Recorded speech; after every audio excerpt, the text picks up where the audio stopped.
But our next guest, Wes, you did this game Saturday, Georgia Tech and Miami. Right. And that game had a little bit of everything, including, hey, I'm wide open. Hey, punter, throw it to me. Nathan Cottrell joins us now. Nathan, how are you? Good morning. Good morning. I'm doing great. How are you guys doing? We're good. Now, listen, walk us through that play. Well, during practice the whole week, we've been watching film, some of their punt return schemes and things like that. And we kind of knew how they were going to play once we got in that territory of the field. So we got there, and it was fourth down, and Coach made the call. We ran out, and Presley threw, as you can see, an incredible pass on the sideline and just made my job easy. So, that's kind of how it played out. All right, now there's a couple things here I want to make sure you're aware of this. Number one, Collins told us on the show earlier this week, Monday, that when he elected to call the play, he actually called the play that they called it at Temple, and somebody changed it around so that everybody understood that it was now the new play at Georgia Tech, which was the old play at Temple. Did that make the huddle that it was called wrong, or did you know that after the game? I didn't really even notice what he said during the game because everything just happened so fast, during football games. So, but while we were sitting there on the bus ride home, Coach even came up to me. He's like, "You realize I called it the wrong name, but you all still ran the play right?" And we were just like, "Well, we kind of figured we knew what you meant and went with it." So, but it ended up working out, so it was a good thing. All right, here's my second point to this. How many times did y'all rep that play last week? We actually did it quite a bit. As Collins always says, special teams is quite a priority, and we practiced. I can't even tell you how many different scenarios during our just normal weekly routines, and this happened to be one of the ones for this week that was called. So we got quite a few reps at it, but none that. You can't really practice a play like that to the full extent until you get in the game, but Coach puts his trust in his players, and we knew Presley had the capability to throw that ball, and he definitely did. So it's a pretty good. It's a pretty good throw for a punter, Pack. Dude, that's no disrespect to the touchdown maker here, but the pass was the play. Nathan, no disrespect. I'm not taking anything away from you because you're wide open. You just got to make it. But man, the pass was perfecto. It was right there. Mm-hmm. Yeah, Presley, he can do it all. He's not slow either for his size. He could run if he wanted to. And it's funny, we'll joke around at the beginning of practice, like, hey, we should throw him in the package and offense and see what he could do to throw him the ball. But he got his chance on punt, so he definitely took advantage of that. Nathan, you're one of those guys that, college football is I know you cherish playing college football. I think I've watched you play enough. You came from Knoxville, you come to Atlanta, you come to Georgia Tech in part because of what the institution is, as well as the opportunity certainly to play football. And then you have to go through this transition where, you were playing a lot of A-back for Paul Johnson in the spread option sets. Now you go and you go through a coaching transition, which is one thing. Then you go through a transition of, what your position and your contribution to this team are. But, yeah, you stayed committed through this. You're one of the guys in the offseason that was, kind of at the front of making this challenge and being a part of this season to make it count. What did this mean to you? Did you seize this as, look, change is inevitable and growth is optional? I heard a coach tell me that one time, Pack. Is that kind of the way you treated this? Just this whole season, I've just kind of had to, or try to have a different mindset on, how things work out. Obviously, changing positions was weird. It was a hard transition. I'm not going to say it was easy by any means, but the coaches here, the amount of trust and just the positivity they continue to feed to every single player in this program, that helps tremendously. And then, like you say, change is inevitable to an extent, and especially when we knew Paul Johnson was retiring and we were going to be getting a new coaching staff. Obviously a lot of things come into my mind.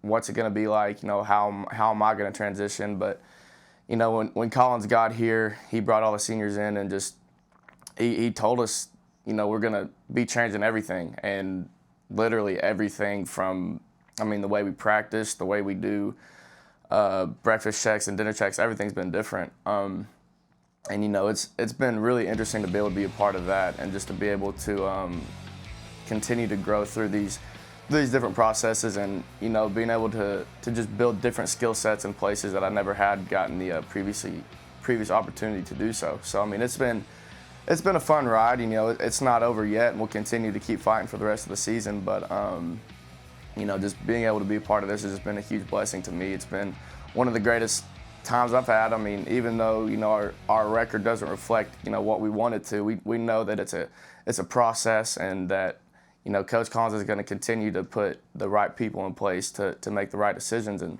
we'll just keep trusting him and keep battling. Nathan, one thing that's been cool watching this transition at Georgia Tech is the swag. What's your favorite piece of 404 that you have come across your way now that you guys have kind of changed direction in that department? What do you like the best?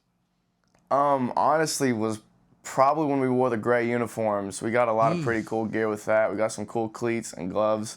You know, we'd never worn gray and gold before, so that was pretty sweet to be able to do that. But yeah, that's definitely probably been our favorite. And we even got a cape to take home with it, which was cool. I mean, I don't really know many other programs where you get to take home a superhero cape. So that was neat. And I mean, just the cause of that whole game, you know, for the Children's Healthcare of Atlanta and things like that was awesome. We've never been able to do anything like that before, so being able to be a part of that was really special. You know who else got a jersey, Nathan? Who's that? Packer got a jersey. Nice. Yeah, he wore it on the show. Yeah, he wore it on the show. You look better in yours than he did in his. I know one thing. I don't know. I tell you what, though, I keep hearing about how fast you are. I drove around my Ford F-150 that jersey on, and I got news for you, Nathan. I go faster than 22 miles an hour in that truck.